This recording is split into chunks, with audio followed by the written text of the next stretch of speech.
हर रोज एक नई कहानी देखने के लिए चैनल को सब्सक्राइब करें और बेल आइकन दबाना ना भूलें। पूनम बेड पर लेटी हुई फोन चला रही थी, जिसके बाद वो टाइम देखकर मन में बोलती है। शाम के 4 बज गए लेकिन महारानी ने अभी तक चाय नहीं बनाई। अरे कोमल! कोमल किचन में बर्तन धो रही थी। पूनम की आवाज सुनकर वो उसके पास आकर बोलती है। हाँ दीदी बोलो। अरे शाम के 4 बज गए, तूने अभी तक चाय नहीं बनाई? अच्छा दीदी 4 बज गए, वो मैं बर्तन धो रही थी तो पता नहीं चला। चलो मैं अभी बना देती हूँ। हाँ जल्दी बना, और हाँ पकोड़े भी बना लियो साथ में। ठीक है दीदी। थोड़ी देर बाद में कोमल अपनी जेठानी के लिए चाय और पकोड़े बनाकर लेकर आती है और अपनी जेठानी को देते हुए बोलती है। दीदी आप चाय पकोड़े खाओ, मैं माँ जी को तब तक चाय पकोड़े देकर आती हूँ। अरे नहीं कोमल, कितना काम करेगी तू रुक, मैं माँ जी को चाय दे देती हूँ। दीदी आप मेरा कितना ख्याल रखती है ना। हाँ, तू मेरी छोटी बहन की तरह है ना। अच्छा अब मैं माँ जी को चाय दे दूँ? पूनम चाय पकोड़े लेकर अपनी सास आशा के पास जाती है और उसको चाय देते हुए कहती है। माँ जी, ये आपकी चाय और गर्मा गर्म पकोड़े। अरे वाह बहू, तुझे तो सब कुछ याद रहता है कि कब मुझे खाना देना है, कब मुझे चाय देनी है, मगर उस कामचोर कोमल को तो कुछ याद ही नहीं रहता। कछुए की चाल में काम करती है। अरे माँ जी, मैंने सोचा कि बाकी काम बाद में कर लूंगी, पहले आपको चाय वगैरह दे दूं। अब हम दोनों बहुएं आपका ख्याल नहीं रखेंगी तो कौन रखेगा? अरे तुम दोनों बहुएं नहीं, बस तू मेरा ख्याल रखती है। अच्छा माँ जी, शाम के खाने में क्या बनाऊं? बहू खाना तो जो मर्जी बना लियो, पर हाँ मीठे में मूंग की दाल का हलवा जरूर बना देना। ठीक है माँ जी। पूनम रसोई में जाती है और कोमल से कहती है। कोमल, काम हो गया? हाँ दीदी हो गया। वो क्या है ना, माँ जी का ना मूंग दाल का हलवा खाने का मन कर रहा है, तो मैं सोच रही थी कि तू ही बना दे हलवा, क्योंकि तेरे हाथ के बने हलवे का कोई जवाब ही नहीं है। हाँ दीदी ठीक है, मैं बना दूंगी। थोड़ी देर बाद में कोमल रात का खाना पीना सब बना लेती है। तभी पूनम किचन में आकर अपनी सास को दिखाते हुए सारा खाना टेबल पर लगाने लगती है और सबसे पहले अपनी सास को खाना डालती है, उसके बाद में अपने देवर को और सबसे लास्ट में अपने पति को देती है, जिसके बाद में आशा हलवा खाकर बोलती है। वाह बड़ी बहू, क्या हलवा बनाया है तूने। माँ जी हलवा तो मैं। माँ जी आपको अच्छा लगा? बस हमारी मेहनत सफल हुई। कितना सोचती है बहू तू। ऐसे ही समय बीतता जाता है। पूनम आए दिन कोमल की मासूमियत का फायदा उठाया करती और उससे घर का सारा काम करवा लिया करती और सबकी नजर में ये साबित कर दिया करती कि सारा काम वही करती है। ऐसे ही एक दिन आशा पूनम को आवाज लगाती है। तभी कोमल बोलती है। माँ जी बताइए क्या काम है, मैं कर देती हूँ। अरे रुक जा, उसको भी आने दे, तुम दोनों से काम है मुझे। जिसके बाद वहाँ पूनम आकर कहती है। हाँ माँ जी बोलिए। तुम दोनों ध्यान से मेरी बात सुनो। कल हम पूरा परिवार मंदिर जा रहे हैं और हाँ 11 पंडितों का खाना और प्रसाद घर से ही बना कर लेके जाना है, तो साफ सफाई का पूरा ख्याल रखना। हे भगवान, 11 पंडितों का खाना और साथ में प्रसाद भी। 11 पंडितों के साथ साथ घर के लोग भी तो हैं। इतना सारा काम कैसे होगा? कुछ तो चालाकी करनी ही पड़ेगी। अरे कुछ बोलो भी, हो जाएगा या नहीं? हाँ माँ जी हो जाएगा। माँ जी कल ही करना है क्या सब? हाँ बहू कल ही। क्यों, क्या हुआ? वो माँ जी क्या है ना, मेरे पीरियड्स का टाइम चल रहा है, तो मैं कैसे पूजा पाठ करूँगी? ओहो, ये भी एक अलग ही झंझट है औरतों का। फिर तो बड़ी बहू तो नहीं जा पाएगी मंदिर। माँ जी मैं कर दूंगी, और दीदी आप चिंता मत करो। कोमल तो रेंग रेंग के काम करती है, पर चल कोई बात नहीं, मैं तेरी ननद को बुला लेती हूँ, वो आ जाएगी, मदद कर देगी। और वैसे भी हमें वहाँ 4-5 घंटे तो लग ही जाएंगे। 4 से 5 घंटे? मजा आ गया अब तो। कल आराम से पिज्जा ऑर्डर करूंगी और मूवी देखूंगी।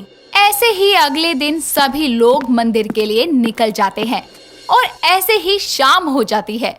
तभी पूनम मन में सोचती है। इतना टाइम हो गया, अभी तो कोई आया क्यों नहीं? फोन करूं क्या?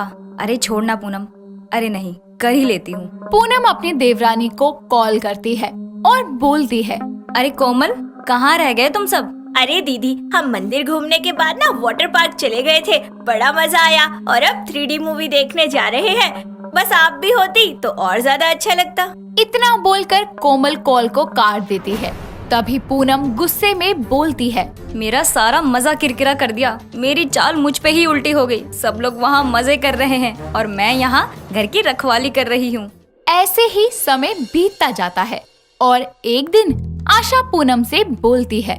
पूनम बहू, कल तेरी ननद आ रही है घर पर, तो हाँ, उसकी पसंद का सारा खाना बना देना। क्या दीदी आ रही हैं? हाँ, इसमें चौंकने वाली कौन सी बात है? नहीं माँ जी, अच्छी बात है ना, दीदी आ रही हैं। वो क्या है ना, मन भी लगा रहेगा अब तो। और हाँ, जब तक मेरी बेटी इस घर में रहेगी ना, तब तक सारा खाना उसके पसंद का ही बनेगा। ठीक है माँ जी। पूनम कोमल के पास जाकर उससे बोलती है। कोमल, एक गुड न्यूज दूं तुझे? हाँ दीदी, बोलो ना। कल हमारी ननंद आ रही है। वाओ, ये तो बहुत अच्छी बात है। हाँ, वो क्या है ना कि जब तक वो यहाँ रहेंगी तब तक हमें उन्हीं की पसंद का खाना बनाना पड़ेगा। और तुझे तो पता है कि उनको तेरे हाथ का खाना कितना पसंद है। आप चिंता मत करो, मैं सब कर दूंगी। ऐसे ही अगले दिन कोमल और पूनम की नंद वर्षा आती है। वर्षा अपनी माँ के साथ बैठकर बातें शातें करती है। तभी पूनम वर्षा के लिए चाय नाश्ता लेकर आती है और चाय देकर वहाँ से चली जाती है। जिसके बाद वर्षा अपनी माँ से बोलती है। और बताओ माँ, कैसा चल रहा है सब कुछ यहाँ? सब ठीक है बेटा, बस तेरी ये जो छोटी भाभी है ना, ये जरा ढीली है काम में। सारा काम तेरी बड़ी भाभी ने संभाल रखा है, इसके बस की तो कुछ है ही नहीं। अच्छा माँ। अरे और नहीं तो क्या। कोमल भाभी, जरा सुनो तो। क्या हुआ? अरे रुको माँ। तभी वहाँ कोमल आती है और बोलती है। हाँ दीदी, बोलो। भाभी, जरा मेरे लिए एक गिलास जूस बना दो। अभी लाती हूँ। कोमल किचन में जाकर अपनी ननद वर्षा के लिए जूस बनाती है और लाकर उसे देती है। जिसके बाद वर्षा अपनी माँ से बोलती है। माँ, इतना बेकार जूस बनाया है पूनम भाभी ने। अरे वर्षा, जूस कोमल ने बनाया है, पूनम ने नहीं। सच में माँ? अरे अभी देखा नहीं क्या तूने? यही तो मैं आपको समझाना चाहती हूँ माँ, कि कभी कोई फैसला जल्दबाजी में नहीं लेना चाहिए, क्योंकि कई बार आंखों देखी और कानों सुनी बातें भी सच्ची नहीं होती। मतलब ये सारा घर का काम कोमल भाभी किया करती हैं, और जब उनका काम हो जाता है तो पूनम भाभी पीछे से आकर उस काम का पूरा क्रेडिट अपने नाम कर लेती हैं। तुझे कैसे पता ये सब? कोमल भाभी ने मुझे बताया, तभी मैं यहाँ आई हूँ आपको समझाने। और मैंने बोला भी उनको कि वो आपसे बोले, मगर वो कहती हैं कि मैं नहीं चाहती कि लड़ाई का जरिया बनूं। जैसा चल रहा है ठीक है। आशा को अपनी गलती का एहसास होता है कि कई बार आंखों देखा और कानों सुना सच नहीं होता। इसीलिए अब आशा अपनी बहू पूनम की हर चालाकी से सतर्क रहती है। प्रीति एक भोली सी पढ़ी लिखी और गुणवान लड़की थी, पर उसमें एक ही कमी होती है, वो सुन नहीं सकती। पर अपने बहरेपन को उसने कभी अपनी कमजोरी नहीं माना। वो सबके हाव भाव समझकर हर बात का जवाब दे देती थी। पर उसके माता पिता को उसके बहरेपन के कारण उसकी शादी की चिंता सताती रहती है। वो उसके लिए कई जगह बात चलाते हैं, पर उसके बहरेपन की वजह से सब मना कर देते थे। एक दिन उसके माता पिता आपस में बात कर रहे होते हैं। सुनो जी, प्रीति हुन वड्डी हो गई है, मिन्नू उसकी शादी दी, बहुत चिंता हो रही है। अरे चिंता तो मुझे भी है भाग्यवान, पर हाय रब्बा, पर कुछ नहीं, तुसी हुन प्रीति वास्ते कोई अच्छा रिश्ता लभो। तुम फिक्र मत करो, मैं अपनी बेटी की शादी के लिए एक अच्छा सा घर ढूंढ लूंगा और बहुत धूमधाम से इसकी शादी करूंगा, देखना तुम। इस तरह प्रीति के पिताजी उसके लिए रिश्ता ढूंढने लग जाते हैं। लेकिन इसी दौरान प्रीति को फेसबुक पे कबीर सिंह नाम के एक लड़के से प्यार हो जाता है। कबीर सिंह एक समझदार और बहुत नेक दिल लड़का था। कबीर सिंह को प्रीति का स्वभाव बहुत अच्छा लगता है। उसे प्रीति के बहरेपन से कोई परेशानी नहीं होती। वो उसे अब अच्छे से समझता है और फिर एक दिन वो दोनों एक दूसरे से शादी करने का फैसला कर लेते हैं और अपने घर वालों को शादी के लिए मनाते हैं। कबीर सिंह अपने घर में अपनी माँ सरला और पिता प्रेम सिंह से कहता है। मॉम, मुझे आपसे एक जरूरी बात करनी है। हाँ मेरे लाल, क्या हुआ बता मुझे। माँ, वो मुझे एक लड़की पसंद है। क्या कहा तूने? लड़की पसंद है?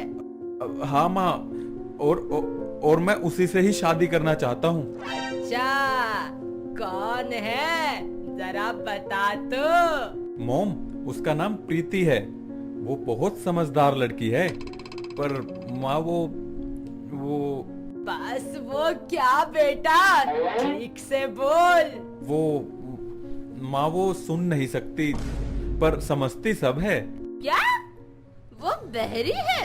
पूरी दुनिया में तुझे बहरी ही मिली? माँ, थोड़ा तमीज से बात करो।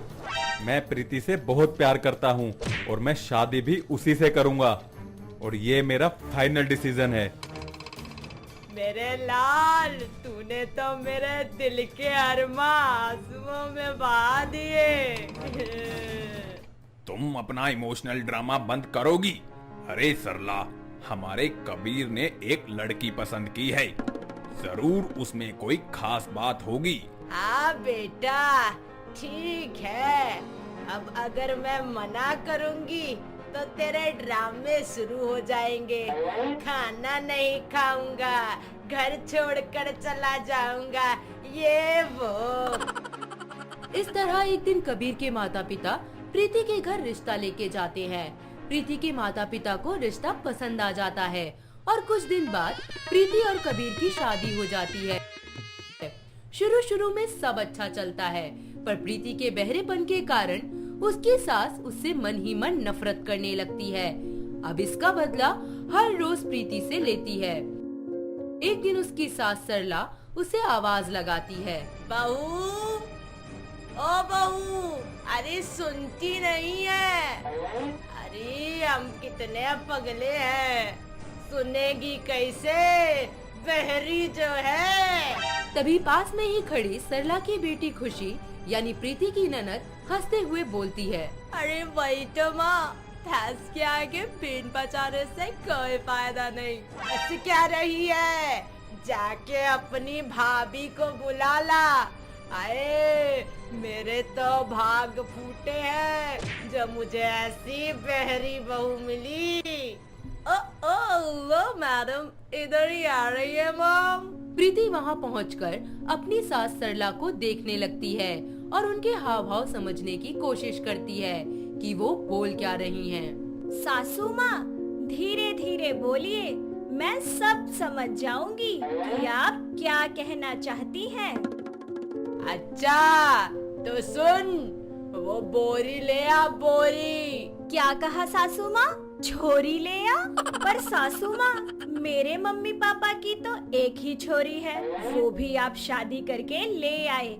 अब नहीं है कोई छोरी मेरे घर में। अरे एक ही ने आफत मचा रखी है, दूसरी के आने पे तो मैं पागल खाने पहुंच जाऊंगी। क्या सासू माँ, गाने पहुंच जाएंगी? पहले खाना तो खा लीजिए, फिर दिल खोल के गाना। ए भगवान! क्या सासू माँ, पान? घर में पान कहाँ से होगा सासू माँ?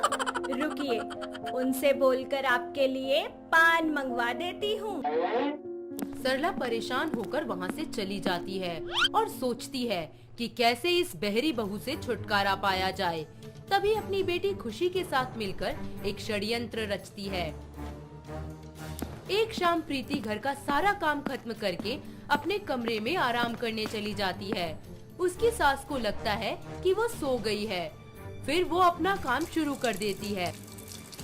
सरला सीढ़ियों से गिरने का नाटक करती है, जहाँ खुशी ने पहले से ही तेल गिरा दिया था और शाम को कबीर के आने से कुछ देर पहले। अरे दादा, मर गई। इस प्रीति को बोला था सीढ़ियों पे तेल गिरा है, साफ कर दे। तभी वहाँ कबीर भी पहुँच जाता है और अपनी माँ को देखकर कहता है, क्या हुआ माँ? आप ठीक तो है ना? भैया, आज आपकी प्यारी प्यारी बीवी की वजह से माँ मरते मरते बची है। खुशी, ये सब बातें बाद में करना, जल्दी से डॉक्टर को फोन कर। तभी कबीर की माँ सरला उसे बताती है कि कैसे उसकी बीवी के बहरेपन और लापरवाही की वजह से आज ये हादसा हुआ है। कबीर अपनी माँ की बात को सुनकर गुस्से में आ जाता है और अपनी बीवी प्रीति के पास जाता है और उसे चांटा लगा देता है और हाथ पकड़ के अपनी माँ के पास ले आता है। देखो, ध्यान से देखो, आज तुम्हारे कारण मेरी माँ की ये हालत हुई है। खुदा ना खास्ता अगर मेरी माँ को कुछ हो जाता तो। मैंने तो शुरू में ही बोला था, बहरी लड़की है और खरोबेरी से शादी सबको भुगतना पड़ रहा है आपके वजह से। तभी प्रीति सबके सामने अपने फोन में एक वीडियो दिखाती है जिसमें उसकी सास सरला और ननद खुशी के काले कारनामे दिखाई देते हैं कि कैसे खुशी ने सीढ़ियों पर तेल गिराया और कैसे उसकी माँ दर्द की एक्टिंग करती है। वीडियो देखने के बाद कबीर की आंखें शर्म से झुक जाती हैं और उसकी माँ और बहन चौंक जाते हैं। आप दोनों को क्या लगा सासू माँ कि मैं सो रही हूँ? माना कि मैं कुछ सुन नहीं सकती हूँ, पर हाँ, हाव भाव देखकर तो मैं सब समझ लेती हूँ। इस तरह अपनी करतूतों को देख उसकी माँ और ननद शर्मिंदा हो जाते हैं। उन्हें अपनी गलती का एहसास होता है और वो दोनों प्रीति से माफी मांगते हैं। वहीं कबीर का प्रीति से प्यार और भी गहरा हो जाता है। इस तरह एक बार फिर अपने गुणों से प्रीति अपने बहरेपन को अपनी कमजोरी नहीं बनने देती। उसकी सास सरला उसे पूरे सम्मान के साथ अपना लेती है और इस तरह उनका परिवार खुशी खुशी रहने लगता है। दोस्तों, अगर आपको ये कहानी पसंद आई तो इसे लाइक करें, शेयर करें और कमेंट करके बताएं कि कहानी में आपको सबसे अच्छा क्या लगा।